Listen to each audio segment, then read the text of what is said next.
ఎవనికైనను జ్ఞానము కొదువగా ఉన్న ఎడల అతడు దేవుని అడుగవలెను, అప్పుడది అతనికి అనుగ్రహింపబడును. ఆయనను ఎరిగియున్నానని చెప్పుకొనుచు ఆయన ఆజ్ఞలను కైకొననివాడు అబద్ధికుడు, వానిలో సత్యము లేదు. యెహోవాయే నిజమైన దేవుడు, ఆయనే జీవము గల దేవుడు, సదాకాలము ఆయనే రాజు. ఆయన ఉగ్రతకు భూమి కంపించును. మీ అందరి నిమిత్తము ఎల్లప్పుడూ దేవునికి కృతజ్ఞతాస్తుతులు చెల్లించుచున్నాము. మీరు పూర్వమందు చీకటి అయ్యుంటిరి, ఇప్పుడైతే ప్రభువునందు వెలుగయ్యున్నారు. కావున నీరు ప్రియులైన పిల్లల వలె దేవుని పోలి నడుచుకొనుడి.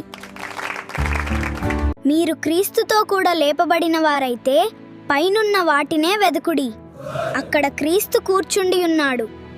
దృశ్య దేవుని స్వరూపి, సర్వ సృష్టికి ఆది సంభూతుడు. తల్లిదండ్రులను సన్మానించుము, అప్పుడు నీకు మేలు కలుగుతుంది.